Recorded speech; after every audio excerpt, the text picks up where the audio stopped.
into standard regional warfighting plans, effectively lowering the technical threshold for nuclear deployment. Instead of relying on the traditional mutually assured destruction, passive deterrence, we're now codifying a framework to fight a multi-theater nuclear war against China and Russia at the same time. The new guidance essentially shortens the escalation ladder, moving the military rapidly from conventional combat to atomic deployment. These low-yield tactical nukes are not small bombs by any means. They oftentimes match or exceed the bombs that were dropped in World War II. This comes right after the START Treaty expired in February of this year, which was the final bilateral agreement capping U.S. and Russian long-range nuclear arsenals and mandating on-site compliance inspections. As all of this is happening, Kash Patel just formalized unprecedented law enforcement partnerships with both China and Russia.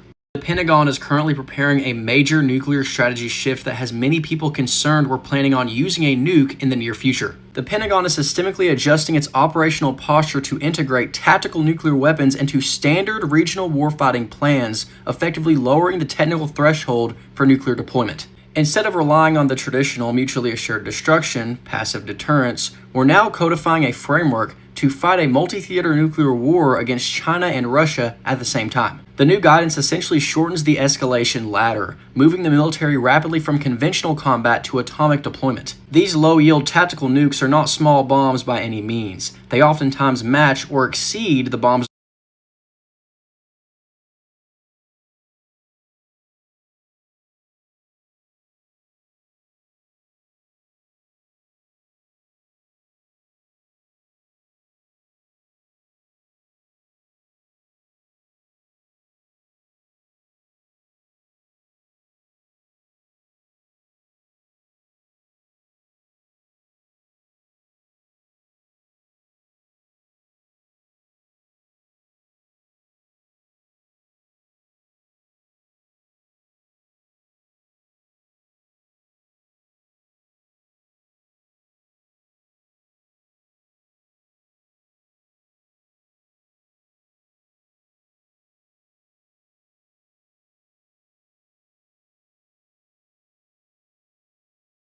The Pentagon is currently preparing a major nuclear strategy shift that has many people concerned we're planning on using a nuke in the near future. The Pentagon is systemically adjusting its operational posture to integrate tactical nuclear weapons into standard regional warfighting plans, effectively lowering the technical threshold for nuclear deployment. Instead of relying on the traditional mutually assured destruction, passive deterrence, we're now codifying a framework to fight a multi-theater nuclear war against China and Russia at the same time. The new guidance essentially shortens the escalation ladder, moving the military rapidly from conventional combat to atomic deployment. These low-yield tactical nukes are not small bombs by any means. They oftentimes match or exceed the bombs that were dropped in World War II. This comes right after the START Treaty expired in February of this year, which was the final bilateral agreement capping U.S. and Russian long-range nuclear arsenals and mandating on-site compliance inspections. As all of this is happening, Kash Patel just formalized unprecedented law enforcement partnerships with both China and Russia.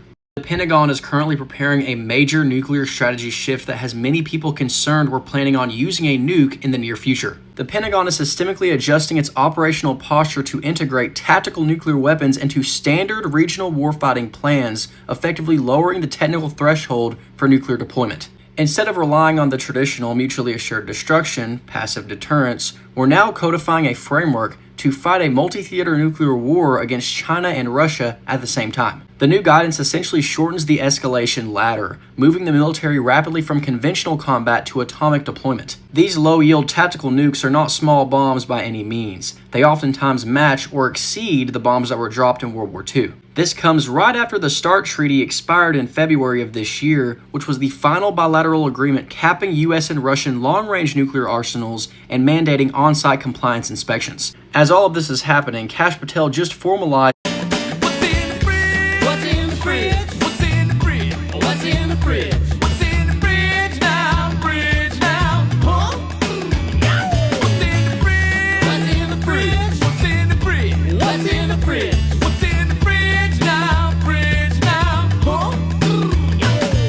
When I say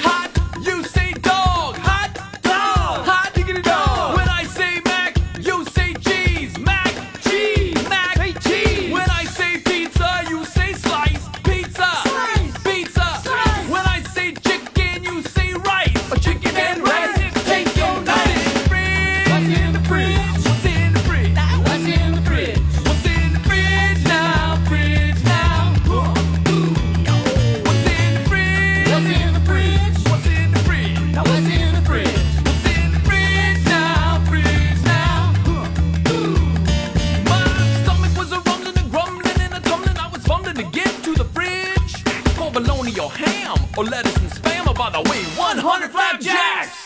I was running and drooling, my tummy I'd be fueling with the treats and soon lay head to the fridge. I was thinking about eating and all that I've been drinking as I opened the door to the fridge. What's in the fridge? What's in the fridge? What's in the fridge? What's in the fridge? What's in the fridge now? Fridge now? Huh? What's in the fridge? What's in the fridge? Now what's in the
gepostet.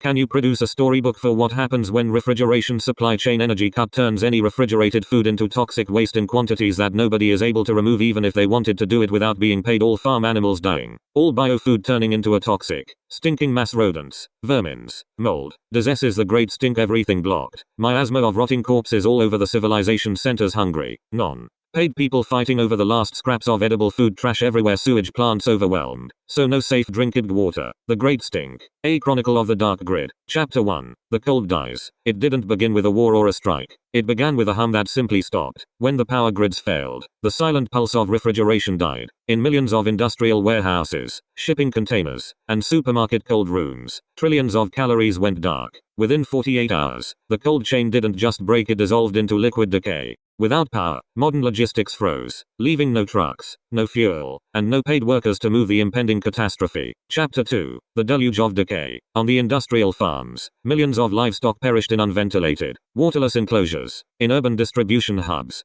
thousands of tons of meat, dairy, and produce melted into a dark, toxic sludge. It was a mass so vast that even if army units or volunteers wanted to clear it, the sheer weight made it physically impossible. Without wages or gear, no one touched it. The rot fermented. The scent of sweet, suffocating putrefaction rose like a thermal wave, blanketing civilization in the great stink. Supermarkets, sealed, bursting under gas pressure, feedlots, unreachable, turning to biological waste, cities, trapped in an inescapable cloud of ammonia and decay. Chapter 3, The Vermin Kingdom, where human order collapsed, nature's scavengers took over, the miasma, a thick haze of mold spores, black flies, and rotting fumes hung over city squares, making unmasked breathing hazardous. The swarms, rats and vermin multiplied exponentially, bloated on endless toxic biomass, carrying long-forgotten diseases from street to street. The water, overwhelmed by unwashed streets, unmanaged waste, and failing power, urban sewage plants backed up into rivers and supply pipes. Safe drinking water vanished overnight. Chapter 4, Scraps in the Ruins. Mountains of uncollected trash block major avenues, trapping thousands in high-rises. Unpaid and starving, the populace abandoned their former lives, with non-perishable canned goods becoming the only safe currency. Desperate fights erupted over the final uncorrupted pantries. Society shrank to a simple, daily survival equation. Avoid the miasma, find clean water, and guard the last dry crust of bread.